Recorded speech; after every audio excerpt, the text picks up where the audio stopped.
à partir du moment où tu mets un cadre, il y a des gens qui seront dans le cadre et d'autres qui seront hors cadre. On peut pas avoir un système qui est bon pour tout le monde, tu vois. Peut-être que le système est devenu en partie obsolète, en vrai, et qu'il faut mettre un coup de pied aussi dans la fourmilière. Maintenant, les moments de solitude, je les prends vraiment comme des moments à moi, tu vois. Moi, j'ai appris qu'on pouvait parler d'à peu près tout et que ça puisse être viral et intéressant. On avait parlé d'interdire potentiellement TikTok pour les mineurs.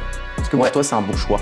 J'ai l'impression que le bon choix, ce serait surtout de réguler le contenu qu'il y a sur TikTok, tu vois. Ouais, chacun est différent, il faut cultiver un peu cette différence, tu vois.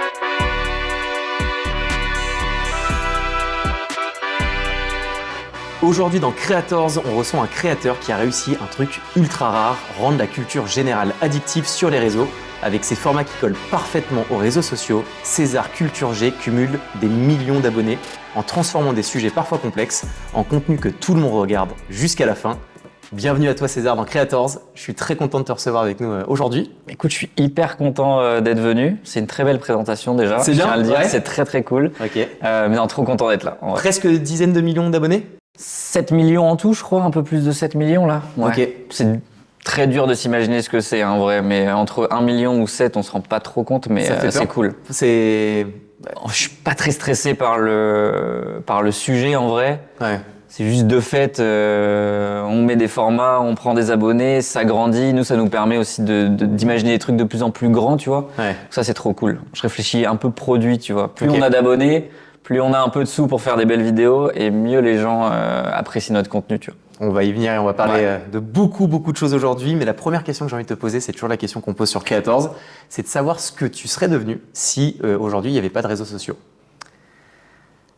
C'est dur. Je pense qu'il y a deux réponses. Il y a deux bonnes réponses à ça. La première, j'aurais fait certainement un taf un peu plus classique par rapport à mes études. Moi, j'ai fait une prépa, une école de commerce. J'avais commencé un peu à tâtonner des métiers, genre, consultant en stratégie, des trucs comme ça. Ça m'a très vite branlé en vrai, ces métiers-là. Mais je pense que je me serais mis un peu là-dedans de manière automatique.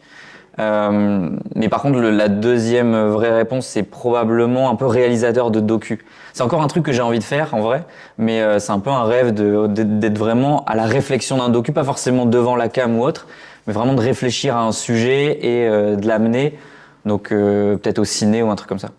T'as toujours ce côté du coup intellect, même si demain les réseaux sociaux n'avaient pas existé. Est-ce que, si on revient à il y a quelques années en arrière, est-ce que tu étais un bon élève? Est-ce que tu faisais partie de la team des premiers rangs, plutôt au fond de la classe à foutre le sbeul? Non, j'étais plutôt bon élève en vrai. Enfin, je m'en suis toujours très bien sorti à l'école et tout. Mais c'est marrant parce qu'en discutant avec des gens qui étaient aussi bon élèves, tu vois, on n'a pas tous eu la même expérience de l'école. Moi, ça a toujours été trop cool en vrai. Ça a jamais été bon élève, mais je me fais bully parce que je suis bon élève. En vrai, j'ai toujours eu des potes qui étaient soit mauvais, soit bons élèves aussi, tu vois. C'était pas systématique d'être premier, deuxième rang. Je m'en foutais un peu, tu vois, je pouvais être dernier rang. Mais bon élève, en vrai, toute ma scolarité, ça s'est bien passé. Et t'as aimé l'école, la manière dont on t'a transmis toute la culture, les informations, etc. C'est un truc qui fitait par rapport à ouais, toi? ça fitait bien avec mon cerveau, je pense. Genre, c'était, tu sais, il y a des gens qui sont pas trop faits pour ça. Moi, je pense que je suis dans la catégorie de ceux pour qui c'était fait, tu vois. La manière dont c'était fait, ça a toujours été plutôt facile pour moi. Donc, franchement, moi, j'ai trop kiffé l'école, en vrai. Okay. C'était trop bien. Et est-ce que dans un groupe de potes, t'as toujours un peu des catégories? Genre, t'as le mec qui est le sportif, t'as le mec qui est le mec smart et autres. Toi, t'as été catégorisé depuis toujours dans la partie intello, entre guillemets? Ouais, j'étais plutôt catégorisé là-dedans, mais encore une fois, comme je te le dis, genre, j'ai toujours eu des potes, j'ai toujours été bien entouré de gens qui s'en sortaient plus ou moins à l'école. Tu vois, je fais pas de barrière plus ou moins intelligent, ça, en vrai, je considère pas que celui qui réussit à l'école c'est forcément le plus intelligent, enfin, absolument pas. Mais oui, je m'en sortais bien à l'école et du coup, si on me catégorisait, c'était un petit peu ça. Mais j'ai pas l'impression que au sein de mon groupe de potes, on me catégorise comme ça, et c'est encore moins vrai maintenant parce que j'ai des potes qui sont beaucoup plus smart que moi en vrai. C'est quoi pour toi la définition de l'intelligence? Il n'y a pas de définition. En vrai, c'est un ensemble de choses hyper complexes. Tu vois, pour moi, la culture G, le fait d'être cultivé, ça ne montre pas nécessairement qu'on est intelligent. Moi, je valorise vachement l'intelligence émotionnelle, l'intelligence sociale, tu vois, comment tu vas te comporter avec moi ou comment moi je vais me comporter avec toi. Ça, je valorise beaucoup parce que c'est une forme d'intelligence qui est tangible. Il y a des gens qui savent pas comment se comporter en public, tu vois, par exemple, c'est une forme d'intelligence. Évidemment, la culture, il y a Il y a beaucoup de gens cultivés qui sont intelligents, mais c'est pas parce qu'ils sont cultivés qu'ils sont intelligents, tu vois. Donc il y a des trucs qu'on peut valoriser comme ça, ouais. Il y a pas de définition, je sais pas ce que t'en penses toi, mais... Je suis assez d'accord avec toi sur le fait que une grande majorité de gens cultivés sont intelligents par défaut, parce que je pense que d'être cultivé, ça veut dire avoir la curiosité de vouloir chercher de l'information et de monter en compétence. Donc, pour moi, c'est une forme d'intelligence. Je pense que la débrouillardise, pour moi, c'est l'un des meilleurs caractères d'intelligence. C'est de savoir comment composer avec ce qu'on a, avec l'entourage qu'on a, avec les objectifs qu'on souhaite atteindre, et de réussir à composer avec tout ça. Pour moi, j'ai le sentiment que c'est la meilleure définition de l'intelligence, je trouve. Parce qu'en plus, ce serait complètement réducteur de dire je suis cultivé donc je suis intelligent. Déjà, on grandit pas tous dans les mêmes endroits, on n'a pas tous les mêmes chances et tout. Moi, je me considère comme hyper chanceux de la manière dont j'ai été aussi éduqué par mes parents. Ils étaient là tout le temps et tout. Donc, nécessairement, c'est plus facile quand tes parents te disent tout de suite tiens, regarde ce petit truc, c'est intéressant, une encyclopédie, un livre, un truc. Nécessairement, tu pars avec plus de chances que d'autres gens à qui ça n'arrive pas. Mais ouais, je suis d'accord. En vrai, la débrouillardise, pour moi, je la valorise aussi beaucoup. Tu penses qu'une personne de cité qui a pas forcément moyens financiers et d'éducation, parce que les parents n'avaient pas forcément ces possibilités, si jamais elle avait été éduquée dans le même cadre que toi, est-ce que cette personne aura autant de chances que toi de devenir qui t'es devenu aujourd'hui? 1000%, voire mieux, tu vois. Enfin, c'est évident et c'est un truc. En fait, moi, ça me paraît tellement évident que c'est difficile à expliquer, mais genre c'est évident que l'aspect social joue un rôle là-dedans. Tu mets quelqu'un qui avait beaucoup moins de moyens financiers, qui est en cité, j'en sais rien, etc. À ma place, il a 1000% de chances de devenir ce que j'étais, ou mieux en vrai, ou complètement différent, mais évidemment, tu vois. Après, est-ce que tu as quand même un côté biologique, c'est que tu as quand même un monde dans lequel des gens qui ont le meilleur cadre du monde, les meilleurs parents du monde, les meilleurs enseignants du monde, partent à la dérive et partent en Y, tu vois. Ce qui veut aussi dire que tu as le côté biologique. En vrai, l'intelligence, est-ce qu'elle n'est pas aussi un peu innée au démarrage? Tu as des gens qui naissent avec des facilités plutôt que d'autres, tu vois. Ouais. That's it, entre guillemets. Puis comme tu disais, il y a des gens qui sont plus débrouillards que d'autres, il y a des gens qui comprennent plus vite, en vrai, ça c'est vrai. Tu vois, je parlais de cerveau qui était un peu fait pour l'école. Moi, je sentais que mon cerveau, il était fait pour ça. J'imprégnais les infos rapidement et tout. Tu vois, je vais pas dire le contraire. Donc, je partais avec des facilités, forcément. Et donc, en vrai, tu prends une autre personne, tu la mets à ma place. Évidemment qu'elle va pas devenir la même. Mais elle peut partir avec encore plus de facilité que moi ou moins de facilité. Maintenant, c'est sûr que le cadre joue énormément. Enfin, ça, c'est juste évident. Ouais. Et est-ce que, si jamais l'école n'existait plus, est-ce que pour toi, aujourd'hui, on pourrait se cultiver de la bonne manière grâce au réseau, grâce à YouTube sur lequel on a une denrée quand même d'informations monstrueuses? Est-ce que pour toi, aujourd'hui, on pourrait imaginer ne pas avoir besoin de l'école? J'ai pas l'impression que le système qui fonctionnerait, ce serait de compenser par YouTube ou les vidéos, etc. Il y a quand même un truc qui est important dans l'école, c'est aussi le côté social, tu vois. Les gens aussi grandissent parce qu'ils côtoient d'autres gens. Tu côtoies des gens qui sont différents et du coup, c'est ça qui te forge aussi petit à petit. C'est pas juste l'aspect apprentissage, tu vois. L'aspect apprentissage, oui. Moi, je trouve que c'est quand même très intéressant quand t'es un petit peu plus jeune, un peu plus petit, d'aborder certains sujets pour l'ouverture d'esprit, etc. Après, c'est sûr que l'école peut pas tout apprendre, tu vois. Moi, je m'en suis rendu compte évidemment après que dans les cours d'histoire, en vrai, c'est des cours d'histoire faits par des Européens pour des Européens, tu vois. En vrai, tu vas dans un autre pays du monde, on t'enseigne pas la même histoire, et même sur un même sujet, on va te l'enseigner de manière différente. Mais ce qui est intéressant, c'est de faire prendre conscience aux gens qu'il faut réfléchir et justement avoir un peu un esprit critique sur les choses, etc. Ça, c'est cool. Et l'aspect social dans l'école, il est trop important pour que ce soit remplacé. C'est quand même, on s'est tous plus ou moins forgés et nos personnalités et après dans notre vie parce qu'on a côtoyé des gens. Et ça vaut aussi pour la vie d'adulte, en vrai. Non, mais je me questionne quand même parce que sur le côté social, je suis 1000 fois d'accord. Je me demande juste si tu es sur le côté très pratico-pratique de la si tu es sur le pratico-pratique, en plus il n'y aura pas de code donc ça sera comme ça, de l'apprentissage en tant que tel.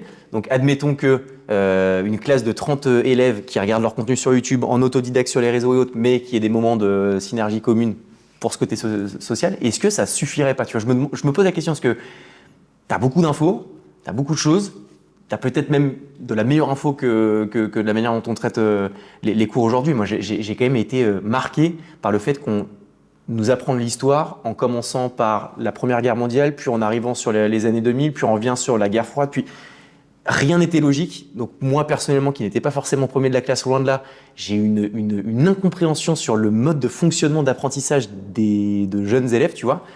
Et je pense que je me serais beaucoup plus retrouvé à regarder un documentaire d'1 heure et demie qui me raconte l'histoire, sur lequel j'arrive à me projeter, je mets des images, donc pour moi ça a plus de sens et j'ai plus de facilité à retenir l'info.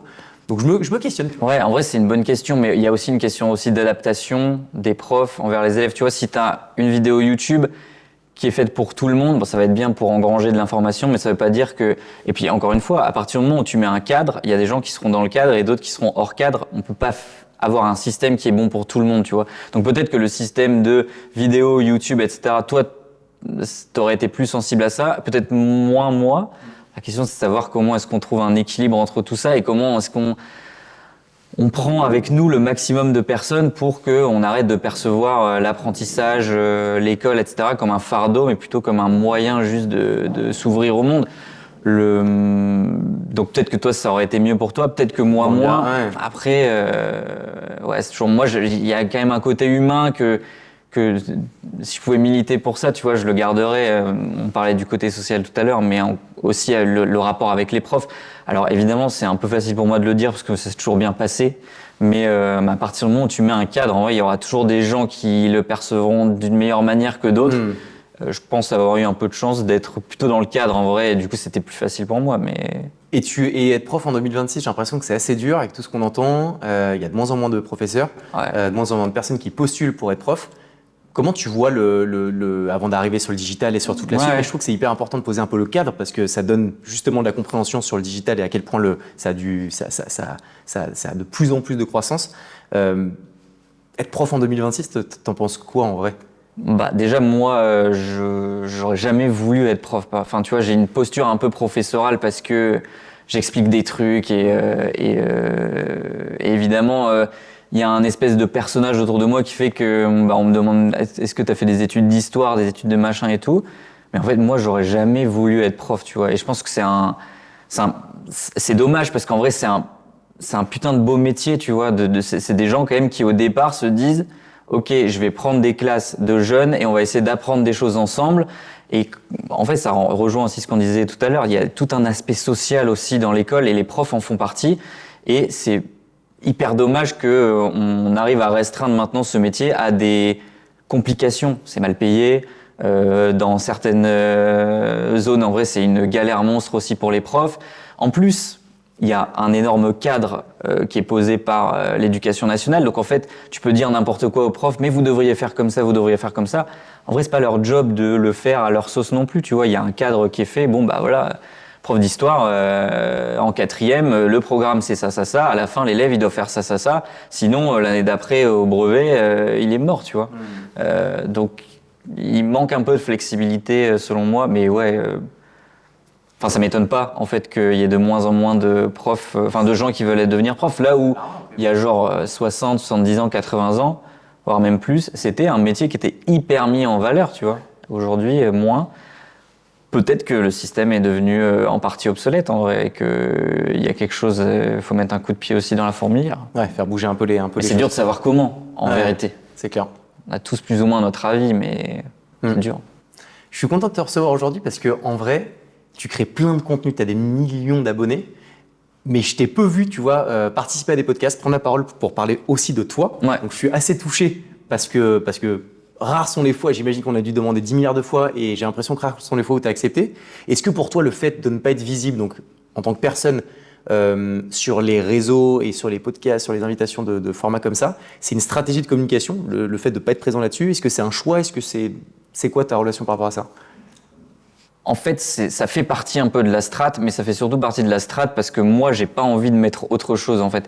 Jamais de ma vie, je me serais mis sur les réseaux sociaux pour faire autre chose que essayer d'éveiller un peu la curiosité de tout le monde. Je suis pas rentré parce que je suis fan de vidéos et que depuis tout petit, j'ai une caméra à la main. En vrai, c'est pas du tout moi. Je suis rentré parce que j'avais envie de partager des infos aux gens et je me suis dit, en vrai, pourquoi pas, ça peut être marrant. Il y aura toujours un besoin d'avoir de la culture, tu vois, dans tous les environnements et y compris sur les réseaux sociaux. Donc je me suis dit, en vrai, il y a certainement un truc à faire et moi, j'avais envie de me faire un peu kiffer.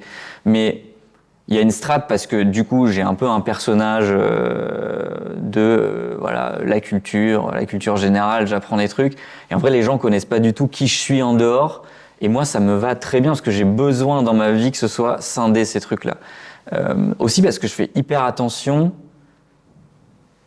à comment je peux évoluer aussi par la suite et j'ai l'impression que si je commence à parler de moi, à mettre des choses sur moi, etc., je peux vite partir dans...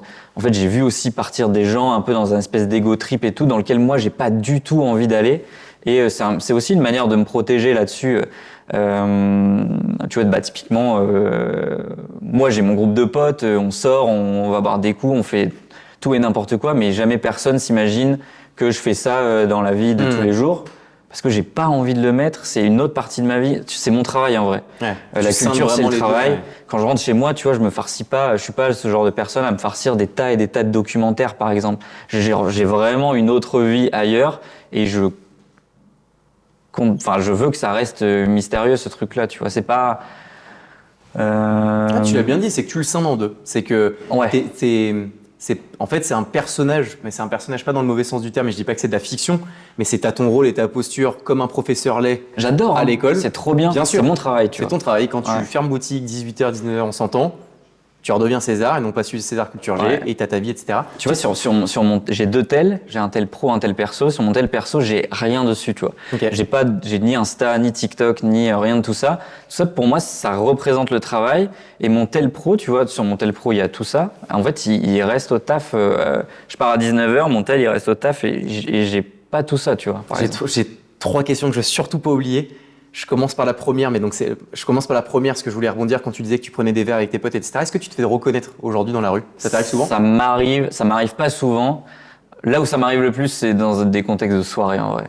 Je pense que aussi parce que les gens, t'as un peu plus tout le monde est un peu plus euphorique, donc il y a moins de barrières, évidemment, donc on vient me voir un peu plus facilement. Okay. Mais, et tu vois, ça rejoint le point que je te disais tout à l'heure, le fait que j'ai aucune proximité avec les gens, ça me permet aussi de me protéger par rapport à ça. Genre, je pense que parfois les gens peuvent me reconnaître, mais ils viennent pas me voir, justement parce que j'ai aucune proximité avec eux. Genre, c'est pas mes potes. Là où, je sais pas, d'autres créateurs de contenu, parfois sur la même niche ou pas du tout sur la même niche, eux, ils ont une vraie proximité avec les gens. Genre, ils mettent des stories de qu'est-ce que j'ai fait, où je vais entre les vidéos. Moi, ça m'arrive pas, mais du coup, t'as forcément une proximité avec les gens. T'as l'impression que c'est tes potes, tu vois. Tu les vois avec leurs potes en train de boire un verre, tu les vois dans leur canapé affalé à te donner une info random, tu vois.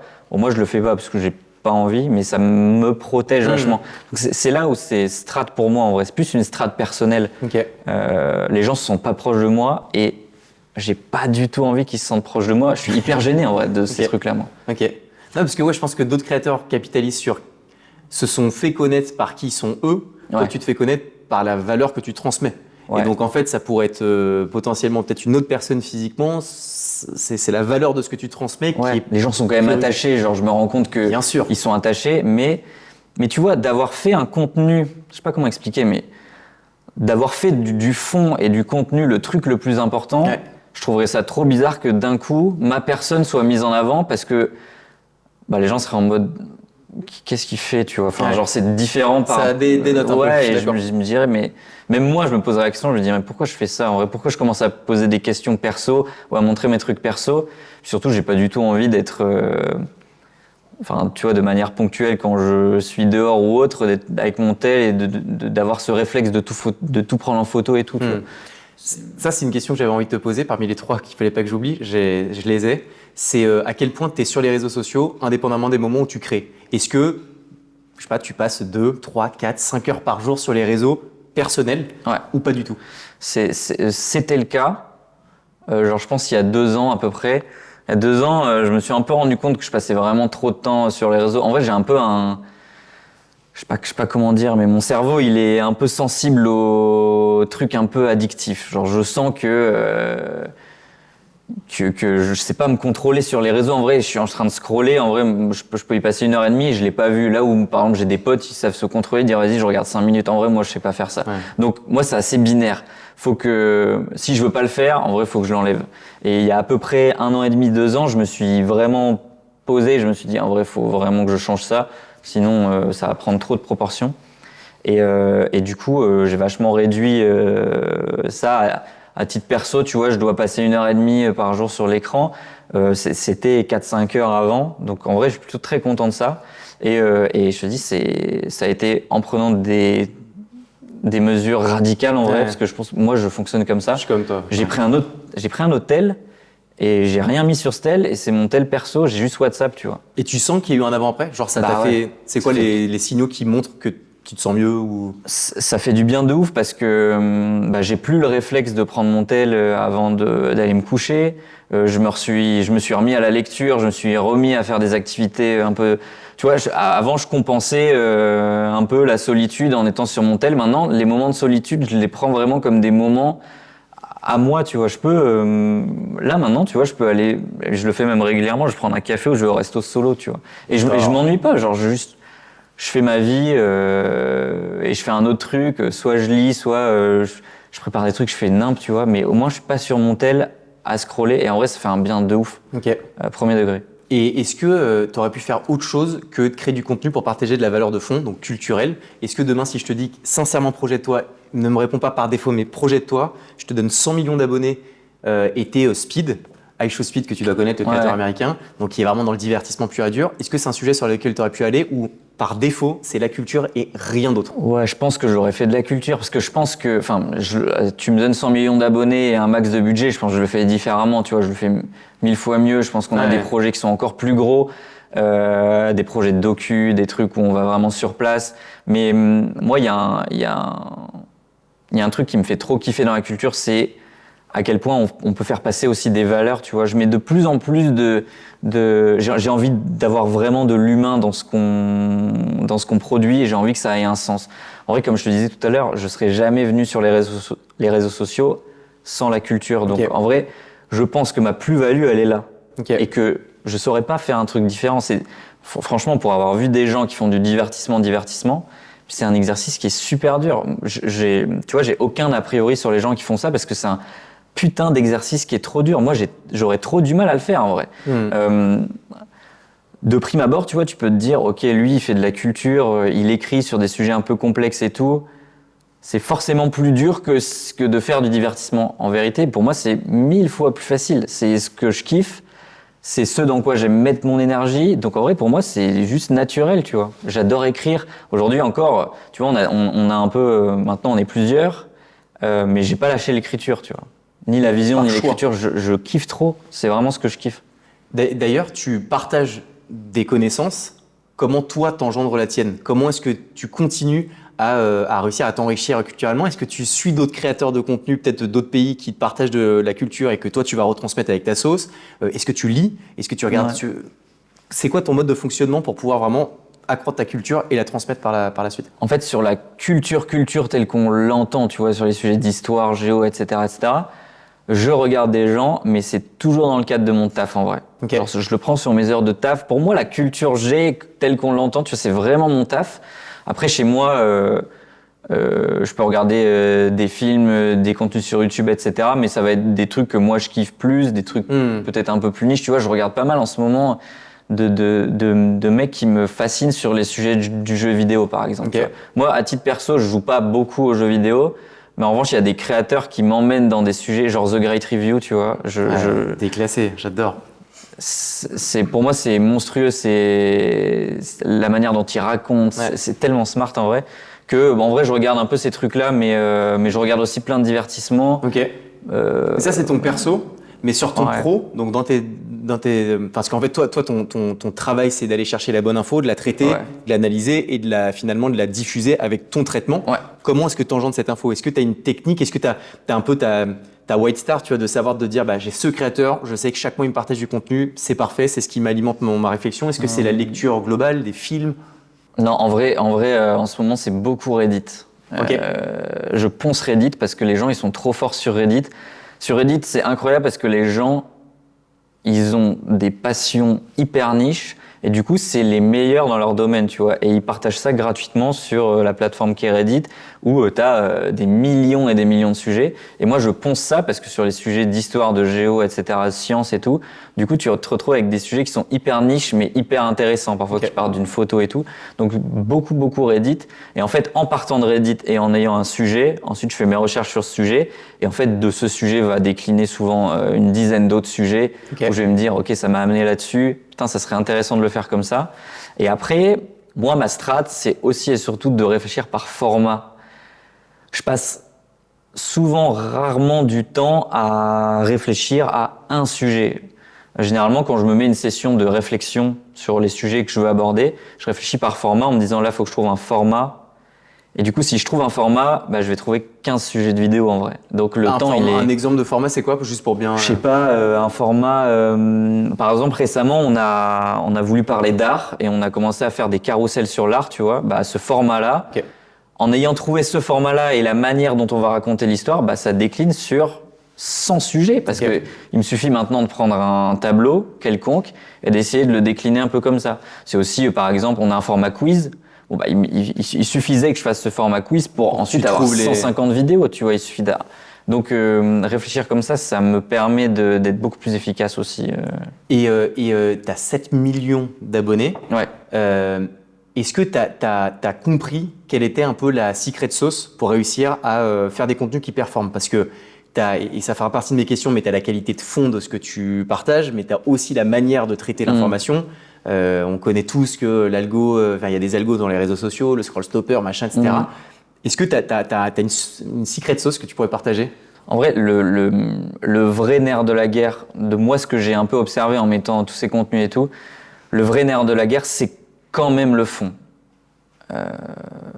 En tout cas sur notre niche à nous, tu vois. La forme, elle est importante. C'est important d'avoir des monteurs qui comprennent un peu toutes les logiques des réseaux sociaux. Évidemment, moi, dans l'écriture, quand j'ai un sujet, je vais réfléchir à comment je vais l'aborder parce que, tu vois, n'importe quoi, je vais te donner un exemple, mais de quoi j'ai parlé récemment. On met tellement de trucs. Par exemple, je vais te dire, en vrai, j'ai envie de te parler d'un bâtiment qui est le Parlement en Roumanie, à Bucarest, tu vois. De prime abord, tu vas te dire, ok, pourquoi est-ce qu'il veut me parler du bâtiment du Parlement, je sais plus quel est le nom, mais le Parlement de Bucarest en Roumanie. Bon, tu vas me dire, ok frérot, mais pourquoi tu me parles de ça? Mais maintenant, je commence le sujet en te disant qu'en vrai, c'est le bâtiment le plus lourd du monde.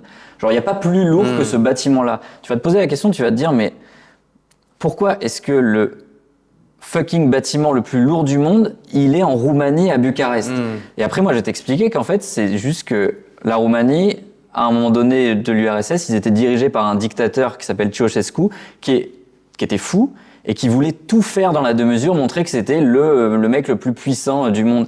Et que même si son pays allait pas, il a mis des millions et des millions pour construire le palais le plus grand du monde, tu vois, et le plus lourd. Et du coup, aujourd'hui, la Roumanie, il se retrouve avec un énorme palais et en fait, il est quasiment inhabité, il sert à rien. Le mec, il a rasé des quartiers et des quartiers pour construire son truc. Là, c'est intéressant, tu vois. Ouais. Là, tu vas te dire, putain, mais du coup, c'est le bâtiment le plus lourd du monde, c'est l'info que tu vas retenir. C'est marrant. C'est-à-dire, si un jour tu vas à Bucarest et que tu tombes dessus, tu vas te souvenir de ça en vrai. Et en plus, tu vas te souvenir de l'histoire qu'il y a eu. Évidemment, tu vas pas retenir absolument tout, mais j'aurais réussi à te mettre la petite graine de c'est un dictateur, il était fou. Et c'était tout dans la démesure, c'était l'époque de l'URSS et tout. Mais le fait de dire c'est le bâtiment le plus lourd du monde, est-ce que stratégiquement tu sais que tu vas le mettre dans les 3 premières secondes parce que tu sais dans que la première seconde. Ok, ça c'est stratégique de se dire tout de suite je pose la thématique et un truc un peu soit loufoque, soit what the fuck, soit qui suscite un intérêt et un questionnement. Et vu que c'est des vidéos, le visuel. C'est-à-dire que maintenant il n'y a plus beaucoup de nos vidéos qui commencent avec ma tête par exemple. Okay. En tout cas, quand je commence comme ça, tu vois, c'est toujours ça, c'est le bâtiment le plus lourd du monde. Et en vrai, il y a le gros bâtiment. Et au début, je faisais juste ça. Puis après, j'ai rajouté une petite flèche rouge. Puis après, j'ai ajouté un halo lumineux sur le bâtiment parce qu'on se concentre là-dessus. Ou quand je parle d'une photo, et je vais dire ça, c'est machin Djougashvili là, et c'est le fils de Staline, tu vois. Je vais mettre un énorme halo sur sa tête. Comme ça, on va se concentrer là-dessus, tu vois. Enfin, en vrai, c'est des petites strates petit à petit. En fait, j'essaie de me dire que chaque contenu, sur chaque format, il est un peu amélioré à chaque fois, tu vois. Et est-ce que tu peux vraiment réussir à apporter de la valeur de fond sur des formats qui sont courts? Parce que par défaut, TikTok ou autre, tu as quand même une durée qui est limitée. Ouais. Est-ce que t'es pas frustré, toi, de te dire, putain, je suis obligé de faire des contenus courts parce que les réseaux me le demandent. C'est la conséquence de l'attention des gens aussi qui a été réduite. Est-ce que tu es frustré de ça ou pas? Est-ce que si demain, les gens te suivraient de la même manière, tu croîtrais de la même manière, mais tu pouvais faire des formats d'1h30 ou 2 heures, est-ce que tu le ferais? En fait, c'était frustrant. Et en fait, on s'est mis sur YouTube pour faire des formats plus longs. Et ça permet d'équilibrer un peu cette frustration là, parce que en vrai, effectivement, tu me donnes 60 ou 90 secondes pour t'expliquer un sujet. Moi, généralement, j'ai envie de t'en dire plus. Mais évidemment qu'il y a un travail d'écriture et de synthèse. Moi, c'est un des trucs que je préfère faire. C'est pour ça que je lâche pas trop l'écriture, parce que synthétiser un sujet, c'est pas le simplifier, par exemple. Ouais. C'est faire d'autant plus de recherches et de garder l'essence même de ce qu'est le sujet. Et c'est comme ça que tu vas créer une bonne vidéo, en vrai. Moi, j'ai appris qu'on pouvait parler d'à peu près tout et que ça puisse être viral et intéressant. Donc, quand ça devient pas viral, en vrai, je le mets sur moi et sur l'écriture. On a fait des vidéos sur la guerre de Corée, qui est, en vrai, tu l'expliques un peu comme ça, c'est super chiant. Et pourtant, c'est devenu viral. Ça veut dire que n'importe quel sujet que tu peux me donner, en vrai, je pourrais le rendre plus ou moins viral. Maintenant, il faut avoir un peu la vision, etc. Et parfois, on floppe juste, c'est normal, tu vois. Mais et je sais plus ce que je disais, je sais plus quelle était la question. Ma question, c'était sur la durée, mais tu disais que... Ouais. Et du coup, on fait des contenus longs sur YouTube, justement pour équilibrer un peu cette frustration. Et justement, quand on se dit qu'il y a un sujet à creuser, maintenant, on a quelqu'un dans l'équipe qui écrit les formats longs spécifiquement, qui est trop fort. Et du coup, moi, je lui dis, on fait des rues à deux et on se dit de quoi on voudrait parler un petit peu plus. Et on fait des vidéos. Et les vidéos, elles font entre 30 minutes et je pense que la plus longue, c'est 1h20. Ok.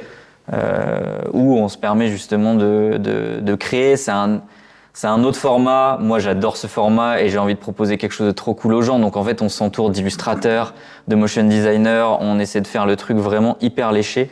Et les gens kiffent bien, en fait. Donc, on est plutôt contents. Et t'es impacté par des contenus qui fonctionnent moins, où tu te dis, j'ai mis du temps, de l'effort, etc. Et finalement, ça fait peut-être 10 ou 15 fois moins de vues que tu avais imaginé. Est-ce que c'est un truc qui t'impacte vraiment personnellement aussi ou pas? En fait, je refuse que ça m'impacte parce qu'on publie 2 fois par jour, je crois. Si demain mon humeur elle dépend du contenu que j'ai mis la veille ou du jour, en vrai c'est impossible. Donc j'essaie de moins regarder les stats aujourd'hui, d'avoir un peu une tendance. Et c'est quelqu'un de mon équipe, mon associé, qui tous les mois me fait un rapport sur à quel point il y a une croissance, etc. Et en vrai, tu te rends compte que même si dans le lot, il y a des flops de vidéos, en fait, dans le lot, il y en a aussi qui ont très bien marché et qui compensent complètement le truc. Donc en fait, notre courbe, elle est assez linéaire. C'est assez marrant de voir notre courbe... parce qu'il n'y a jamais eu un moment où on a été au top des créateurs. Tu vois, on n'a jamais été une trend en vrai. On nous a jamais vu pendant 2 mois absolument partout en disant mais putain, lui c'est vraiment trop fort ou alors lui c'est éclaté. Tu vois, peu importe une trend. Ça a toujours été très linéaire. On a toujours eu plus ou moins de gens, mais tu regardes la courbe, c'est plutôt proportionnel depuis le début. C'est hyper sain. Ah ouais, parce que les trends, elles disparaissent aussi rapidement qu'elles apparaissent. Tu peux disparaître. Trends, donc ouais, non, j'essaie de pas être trop sujet à ça. Alors évidemment, je suis très content quand il y a un sujet qui marche, tu vois, c'est pas le sujet. Surtout sur YouTube. On poste une fois toutes les 2 semaines, donc tu as envie quand même que ta vidéo dans laquelle tu as mis encore plus de temps, elle marche quand même. Donc là, ça peut impacter. Ou alors, on se remet aussi beaucoup en question. En vrai, sur Insta, TikTok, si j'ai une vidéo qui marche pas, j'en ai 2 qui sortent le jour d'après. Donc, donc ça permet de En fait, non, de ce point de vue-là, ça va. Et la Gen Z et génération Alpha, est-ce que pour toi c'est une génération de teubés? Je le mets cache-pistache comme ça, mais tu as beaucoup de personnes qui disent que c'est une génération de flemmards, une génération peu cultivée, avec une attention hyper limitée. Toi, t'en penses quoi? Moi, je pense juste que ça n'a rien à voir avec les gens en soi. C'est juste qu'on les a mis aussi dans un contexte qui a complètement changé par rapport à moi quand je suis né, ou 20 ans avant, ou 30 ans avant. Les gens ne sont pas plus teubés, juste ils sont dans un contexte où c'est effectivement plus compliqué. L'attention, faire aussi attention à soi. On est dans un moment, mais même, tu vois, même nous, c'est sûr qu'on est impacté. On est dans un moment où on est beaucoup plus attentiste, on réfléchit moins, on prend moins le temps de réfléchir parce que sur un sujet, tu vois, ça peut être sur de la politique, sur un truc, c'est de plus en plus difficile d'avoir un avis personnel qui soit pas complètement polarisé. Parce qu'en vrai, sur les réseaux, c'est ce qui marche aussi. Et comme tout le monde est sur les réseaux, sur un sujet, moi, je suis très influençable en vrai. On va mettre un truc politique, tu vois. On va mettre un mec qui est complètement à gauche, un mec de droite sur le même sujet, ils vont avoir un avis différent. très facilement, je vais me dire, putain, c'est vrai que c'est un bon argument, tu vois. Et je vais regarder l'autre, je vais dire, putain, c'est vrai que c'est un bon argument aussi. Je crois plus l'autre, et puis je vais le regarder, je vais me dire, mais si, c'est lui qui a raison et tout. Je suis devenu très influençable parce que j'ai tendance à moins faire l'effort de réfléchir par moi-même. Des fois, je me dis, en vrai, j'ai l'impression de pas avoir d'avis sur la question. Et du coup, je pense qu'on est plus dans une génération comme ça de plutôt attentiste et à moins réfléchir. Je pense pas que ce soit plus teubé ou moins teubé, tu vois. Je sais pas ce que t'en penses toi, mais les gens sont pas différents. Juste ils sont dans un contexte différent. Alors, oui, mais le contexte qui est différent a rendu des gens différents. Après, différent, c'est par rapport à quoi? Donc, tu as raison, et c'est par rapport du coup à d'autres époques, avec d'autres contextes. Donc, tu as absolument raison de le mettre dans un cadre et dans une situation, parce que c'est toujours important. Mais je pense simplement que par la volumétrie de contenu qu'on regarde, par le binge-watch quotidien, on a obligé nos cerveaux à faire des choix rapides parce qu'on regarde rapidement. Donc, comme tu l'as dit, c'est soit blanc, soit noir. C'est hyper manichéen dans nos prises de décision. Donc, c'est pour ça qu'on le voit dans les commentaires. Il y a rarement des commentaires à débat, plus que t'es un énorme enculé ou alors c'est magnifique ce que tu fais. Et moi, ça me dérange. Moi, je suis jeune papa, j'ai une petite fille, donc j'essaie de me projeter aussi demain, tu vois, sur comment le monde sera fait, sans pour autant avoir la vision, tu vois. Je vois mon daron me dire ça à son époque et je me disais, mais quel vieux schnock, tu vois. Et je me dis, putain, j'ai pas envie d'avoir cette position. Donc, je veux être totalement actuel, je veux comprendre les codes actuels et faire avec. Et pour autant, j'ai pas non plus envie de me dire que c'est comme ça et on peut rien y faire et du coup tout le monde vogue, tu vois. Mais... Ouais, et puis tu vois, on a mis beaucoup d'éléments derrière le oui, mais c'est le changement, ça bouge. Moi, j'aime pas ça. Tu vois, il y a des choses qu'il faut garder. Mais en même temps, à l'inverse, il y a aussi, tu vois, par exemple, dans le cadre du travail, est-ce que être plus flemmard, ça veut juste dire respecter les horaires qu'on t'a mis sur ta fiche de poste? Est-ce que c'est pas l'ancien fonctionnement qui abusait complètement de ça, tu vois? Donc en vrai, il y a après, en vrai, c'est certain que il va y avoir un problème genre systémique sur l'attention qu'on a sur les choses et la réflexion. Déjà maintenant. Déjà maintenant. Et pour de vrai, je sais pas trop quelle va être la solution, si ce n'est de juste mettre des règles à l'échelle nationale, européenne et tout. C'est dur. On sait pas trop comment ça va évoluer en vrai. Et à un moment donné, je pense que ça va péter. Et ça va changer, mais je sais pas trop. Je sais pas trop. T'as quand même un élément qui bouleverse beaucoup de choses, l'IA et aussi pour moi la culture, parce que je me questionne et je me demande à quel point est-ce qu'on va encore avoir besoin d'être cultivé ou non, puisqu'en vrai la ressource intellectuelle, elle est là. Et en fait, l'humain se différenciera par la rapidité, je pense, de prise de décision et par faire plutôt les bons choix par rapport à une situation. Mais la ressource à l'info, et toi et moi, aujourd'hui, je pense qu'on a l'accès de la même manière. Et donc, est-ce qu'il est possible que l'IA efface des gens intelligents, tu vois? Ça effacera jamais les gens intelligents parce qu'on va l'utiliser d'une manière intelligente et il y aura juste, tu vois, bon, là, je mets... C'est très classique ce que je veux dire, mais genre, juste, je pense que les métiers vont changer et qu'on va utiliser le truc de manière intelligente. Et je pense qu'en plus, ça va être régulé, donc on va l'utiliser dans un cadre particulier. Mais ce qu'il faut pas oublier, c'est que la culture, le fait de se cultiver, d'apprendre des choses, il y a plein de gens pour qui c'est pas un fardeau et c'est un plaisir, tu vois, aussi on prend le temps de lire parce que c'est trop cool de lire, même si on a tendance à faire d'autres choses et tout. Moi, j'ai repris le plaisir de la lecture assez récemment en vrai, parce que justement je suis moins sur mon tel et tout, mais en vrai c'est un vrai plaisir de lire, faut pas le prendre comme un fardeau, d'aller au musée, d'apprendre des choses et tout. Je refuse de croire que ça va devenir quelque chose qu'on va complètement oublier, parce qu'en vrai ça fera toujours partie, au moins de certains humains, tu vois, de dire en vrai j'ai quand même envie par moi-même d'apprendre ces choses-là et oui effectivement demain tu mets sur ChatGPT explique-moi l'histoire de je sais pas, de Charlotte Salomon qui est une artiste juive qui a eu une histoire super particulière et tout. Tu vas avoir toute l'histoire en 2-2. Mais lis le livre de Fuenquinos sur ce même sujet, c'est vraiment pas pareil, tu vois. Et moi, je pense qu'on va quand même garder ce truc-là. Là, on est vraiment au pic de l'IA. C'est pas nouveau, mais tu vois, quand même, ça, tout va très vite, mais c'est relativement récent. On est vraiment au pic de putain, c'est une révolution, ça va être incroyable, mais il y a forcément un moment où on va revenir à des choses qui sont plus essentielles pour moi, tu vois. Comme dans toutes les révolutions techniques, technologiques, à un moment donné, tu remets un peu en question le truc. On sait pas trop jusqu'où ça va aller en vrai. Ce serait bien prétentieux de ma part de dire ok ça va être comme ça. Et Bien sûr. Je sais pas où ça va aller, mais plus ça va loin, plus à un moment donné on va dire stop et on va revenir à des choses qui sont un peu plus essentielles, je pense. Et comment est-ce que tu as beaucoup de désinformations aussi, énormément avec l'IA aussi qui permet maintenant de te faker des images et autres. Est-ce que toi, ça t'est déjà arrivé, des recherches que tu as faites, de publier un sujet sur lequel finalement, a posteriori d'avoir posté, quelques semaines ou mois après, tu te dis putain merde, en fait j'ai partagé un contenu qui était pas bon, tu vois. Ouais. Donc c'était pas par choix, plus que juste parce qu'on fait des erreurs. Ça t'est déjà arrivé ou pas? J'ai pas l'impression que ça me soit arrivé, ou alors je le sais juste pas. Et tant mieux, laisse ça. Et c'est tout, tu vois. Alors évidemment, il y a des sujets où je me suis rendu compte qu'en vrai, il y avait des petites infos qui étaient un peu remises en cause, donc j'avais pas poussé mes recherches assez loin, mais c'était pas lié à l'IA ou alors une photo relayée, etc. Non, je crois pas que ça me soit arrivé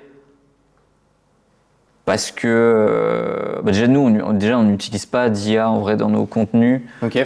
Si ça m'est arrivé quelques fois pour des miniatures en vrai, mais c'est jamais une info historique ou un truc, tu vois.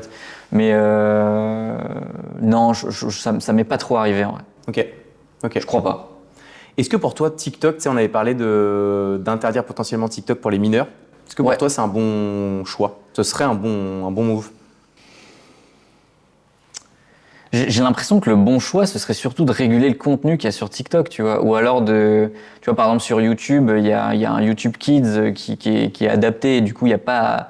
C'est un peu plus régulé. J'ai l'impression que la régulation, elle doit plus venir du contenu qu'on va mettre sur TikTok. Alors oui, je sais pas comment ils peuvent faire parce qu'en vrai, il y a tellement de vidéos qui sont mises. Tu peux jamais avoir un humain derrière chaque vidéo qui dit « Ok, ça c'est bon » ou « Ça c'est pas bon ».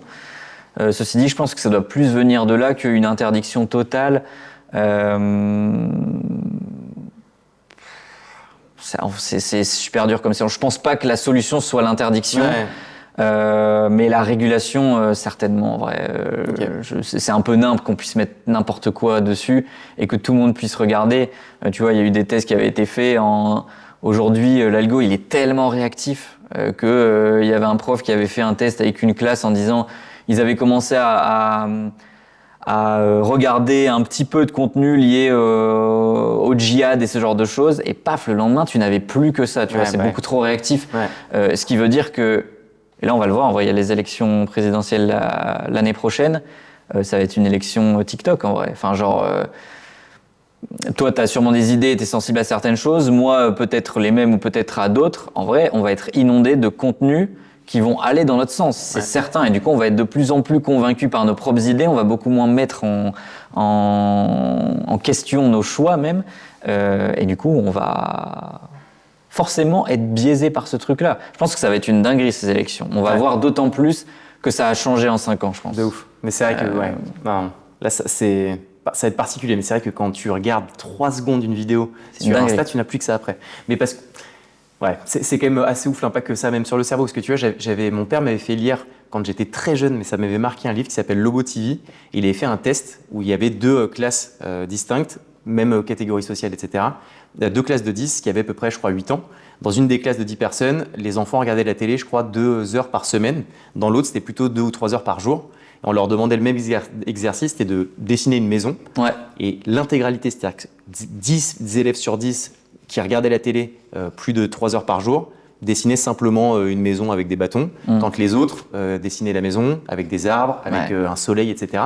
Donc en fait, en fait, c'est un peu le serpent qui se mord la queue, c'est que ça atrophie notre cerveau, parce que scientifiquement, on a prouvé que le cerveau grossit moins et que les cerveaux sont plus petits.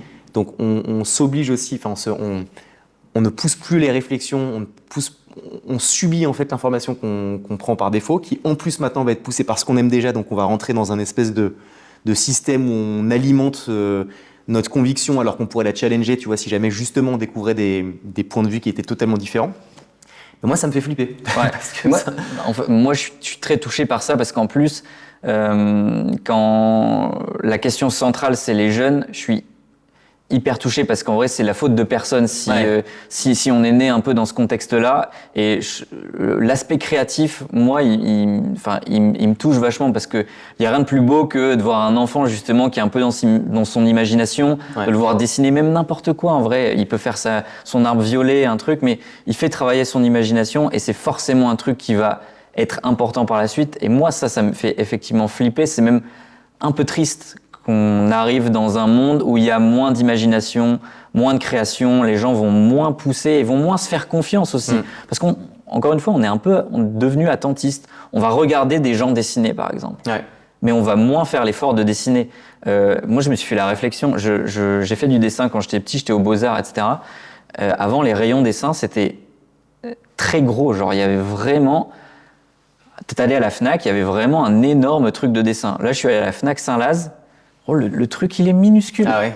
Il y a plus que alors, tu as des magasins spécialisés, il y a encore des artistes, etc. Donc, tu vas dans des magasins spécialisés. Mais le truc à la Fnac, il est minuscule. Et je suis sûr que c'est pas anodin, tu vois. 100%. Et c'est vraiment dommage. On va regarder les gens faire.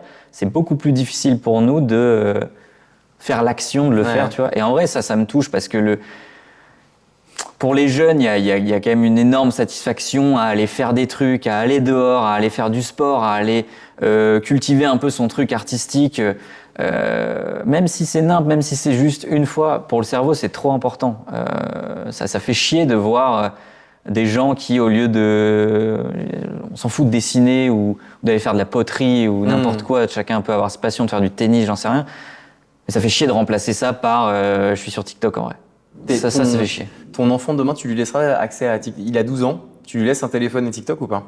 C'est une question super dure. Je pense qu'en plus, toi, t'es un peu encore plus dans le dur de cette question. Oui. Parce que comment est-ce que tu veux socialement, c'est dur parce que si tout le monde autour a un tel, si tout le monde autour a TikTok, comment est-ce que tu veux restreindre ton enfant ? Il va être dans une bulle, ça va être l'enfant bizarre.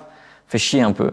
Mais pour autant, est-ce que c'est pas hyper important quand même d'avoir cette posture-là ? Est-ce que c'est pas un truc pour lequel ton enfant va te remercier aussi plus tard ? En vrai, c'est le gros dilemme. Je sais que moi, mes parents, sur certains sujets, ils ont été plus stricts que la moyenne. Ça a jamais été genre strict de malade, tu vois, mais par exemple, quand tous mes potes ils jouaient à Call of, je me souviens d'une période au collège où c'était vraiment que ça, tu vois. Ça me parlait de Prestige 5, de Prestige 6 et tout. Moi, j'ai pas eu le droit à ça, tu vois. On avait le droit de jouer à la play et quand on jouait, avec mon frère, c'était sur une plage d'1 heure, tu vois. Ouais. Et c'est tout. Donc sur ça, c'est un peu frustrant quand t'es petit, évidemment. Mais est-ce qu'aujourd'hui, je suis pas archi content au vu de ce que je suis en train de faire, de ce que je peux développer ? Bon, je pense sincèrement que l'une de mes grosses plus-values aujourd'hui dans mon taf, c'est un peu la vision créative. Est-ce que je l'aurais eu si j'avais joué à Call of ? Certainement, et certainement que j'aurais cultivé autre chose, parce qu'en vrai, c'est pas nécessairement mal. Mais est-ce que ça m'a pas permis quand même d'avoir et de cultiver ce truc créatif ? Certainement, en vrai, on saura jamais. Ouais. Mais n'empêche que moi, je suis trop content d'avoir eu cette éducation-là, tu vois. Donc, à mon échelle, il y aura certainement des trucs que je vais refaire et en même temps, comme tu dis, tu vois, j'ai pas envie d'être le papa trop chiant qui est pas du tout dans l'air du temps. Mais je pense que le moment où j'aurai des enfants, il y aura déjà eu des régulations. C'est pas possible qu'on reste dans ce truc-là. Et moi, j'ai envie de contrer le truc dans mon métier un peu par le contenu. Je te disais que les trucs sur les jeunes, moi, ça me touche particulièrement. On est en train de bosser sur un sujet de créer un studio d'animation pour faire des vidéos animées pour les jeunes qui soient très adaptés au truc. J'ai plutôt envie de prendre le sujet par là et de dire ok, on va créer quelque chose qui soit adapté et en même temps qui puisse éveiller ta curiosité. Évidemment qu'on va jamais, toi et moi, je pense, on va jamais interdire à nos enfants. Alors évidemment à partir d'un certain âge, tu vois, mais d'avoir un téléphone, d'avoir les réseaux sociaux, parce que ce serait les enfermer. J'ai pas envie que mon enfant soit l'enfant weird, tu vois. Ouais. Mais pour autant, j'ai envie que par la suite, il puisse me remercier parce que j'ai fait les choses un peu différemment. Et du coup, lui, il est un peu différent des autres et il va se différencier. Et ça va être très important pour la suite, tu vois. Juste faut avoir les reins solides parce que pendant les 5, 6, 7, 10 ans où ton enfant comprend pas ouais. Ça va être chiant. Ça va être chiant, mais c'est le plus important pour ton gosse. pour la suite, tu vois. Tu penses que c'est important de lire encore aujourd'hui? Vraiment le principe de lecture. Ouais, moi ça m'est important, donc je peux imaginer que pour d'autres gens c'est important et peut-être pour tout le monde. Alors, je vais pas faire de mon cas une généralité, mais en tout cas, tu vois, je pense pas que ce soit important de lire. Je pense que c'est important de soit lire, soit faire autre chose qui puisse contrebalancer ça, se plonger dans des univers. Tu vois, en vrai, la lecture, le gros point fort de la lecture, c'est l'imagination, parce que quand tu regardes un film, c'est trop bien de regarder des films, mais pour autant, on t'impose la vision du réalisateur sur un tel sujet. Le livre, tu t'imagines tout le monde dans ta tête, tu vois. Si tu prends la lecture vraiment premier degré et que tu arrives à te plonger dans l'univers, c'est exceptionnel, tu vois. Tu vas lire Harry Potter, tu vas le voir de telle manière ou de telle manière. Après, tu vas regarder le film, tu vas te dire, putain, c'est bizarre, parce que en vrai, je l'avais pas imaginé comme ça, le Weasley ou le truc, tu vois. Et ça montre que tu as cultivé une créativité et une imagination qui est en vrai hyper précieuse. Et c'est là où je trouve que la lecture est hyper importante. Moi, par exemple, tu vois, je disais que je m'étais remis à la lecture. Je me remets pas à lire des classiques qui sont super durs, où je dois relire en vrai la page 2-3 fois pour la comprendre. En vrai, ça, j'ai pas envie de le faire. Donc, je lis des trucs qui sont relativement simples, je veux dire, à comprendre, mais qui m'emmènent dans des univers où je sens que j'ai fait complètement autre chose. Et je ressors d'une heure de lecture et je me dis, putain, j'étais un peu dans mon univers et j'ai envie de le reprendre parce que je suis trop content de me replonger dedans et d'aller retrouver le perso qui a son histoire, etc. C'est plus ce côté-là que moi je trouve intéressant. Le côté un peu élitiste de dire il faut absolument lire parce qu'il faut connaître Flaubert et Zola. En vrai, j'y crois peu. C'est pas tellement ça que je valorise. C'est plus le côté juste je fais autre chose, je me plonge dans mon monde à moi et c'est juste moi avec le livre et l'histoire et j'en fais ce que je veux, tu vois. Ouais, je suis d'accord. Pour moi, c'est ça la vraie vertu de la lecture. Prendre du temps pour soi aussi, d'être seul, de pas être parasité par d'autres éléments. Et je pense que c'est... Mais c'est dur, en vrai, on a vraiment du mal. Moi, au début, quand j'ai repris un livre, je me suis mis dedans, j'avais envie de regarder mon tel 5 minutes après. Mais du coup, j'étais pas dans le bon mood de lire. Ouais. Et à partir du moment où tu es un peu dans l'histoire, tu mets ton tel autre part et tu te dis, vas-y, ça c'est mon temps de lecture, là, ça devient intéressant. Ouais, c'est vrai. Pas mal de petites questions en vrac que j'ai envie de te poser aussi. Vas-y. Donc là, on va être sur d'autres thématiques. Tu penses quoi de BFM ? Je regarde pas en vrai. L'info en continu me tend. Je trouve que c'est trop en peu de temps. Ça rabâche toujours les mêmes choses, c'est toujours les mêmes thèmes. En vrai, j'ai la flemme de regarder BFM pour être tout à fait honnête. Parce que c'est quoi ? C'est de l'info qui est maltraitée ou c'est parce que c'est tout le temps sans arrêt, que c'est un peu un business d'attention plus qu'un business finalement de... En vrai, il y a certainement du contenu qui est cool et de se mettre au courant de ce qui se passe, etc. Juste moi, je suis pas très sensible à ce côté de l'info en continu. Je trouve que pour le coup, ça c'est pas du tout... ça s'est pas du tout renouvelé. C'est la même recette depuis des années. Et en vrai, nécessairement, moi, ça me donne moins envie de regarder. Franchement, tu regardes... ça m'est arrivé, hein, tu regardes 15-20 minutes de BFM... Dépression. Genre juste la flemme en vrai. Ouais, la flemme. Ouais. Donc non. BFM pour moi, non. Ok. C'est qui le créateur que tu préfères ? Genre t'es dimanche, 15h, t'as pas de taf, tu vas sur YouTube, tu regardes qui ? Je pense qu'en ce moment, c'est vraiment The Great Review. Hein. Non seulement parce qu'il prend des sujets un peu niches, que tu sens qu'il est passionné de son truc, que du coup, le storytelling, il est excellent. En plus, il est très très smart sur l'environnement. Moi, je suis très sensible à comment tu vas me raconter l'histoire, donc très sensible à la diction, très sensible à la musique qu'il y a derrière, très sensible aux images qui sont choisies.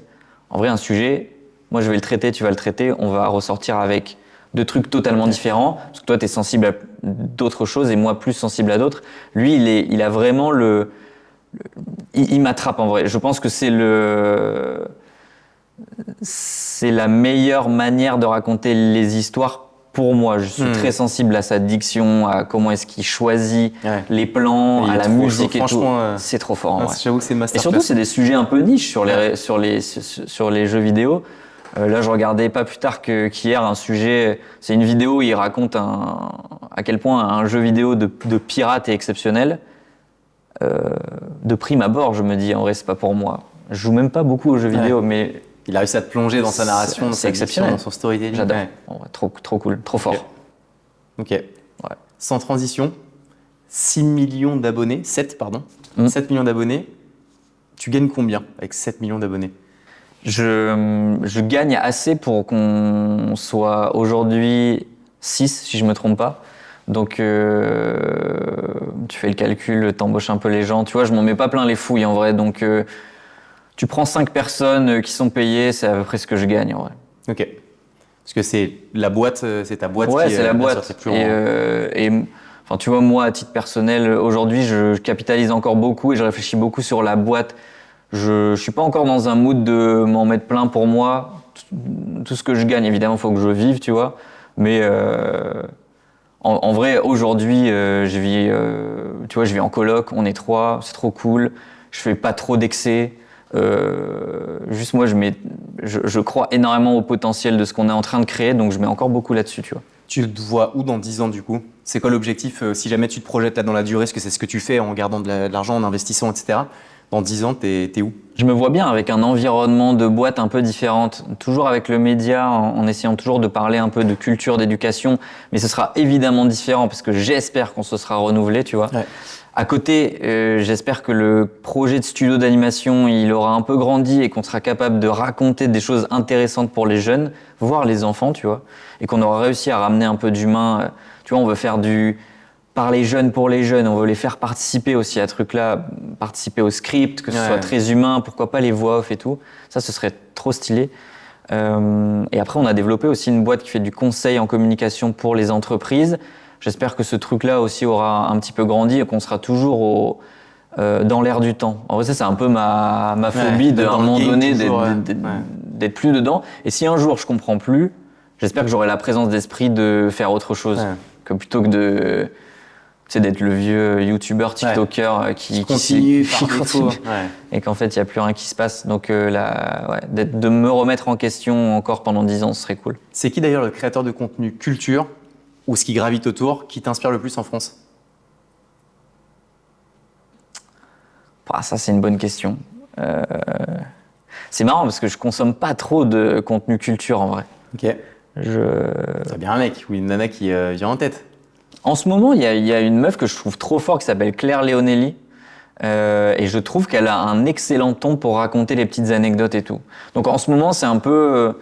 je me dis, putain, c'est vraiment très fort, tu vois. Le cadre, il est beau, c'est léché, ça se sent aussi qu'elle met du goût dans le fond et aussi dans la forme, tu vois. Ça sent que c'est quelqu'un qui fait vraiment les choses pour se faire kiffer. Il y a des gens qui se sont mis à faire des vidéos de culture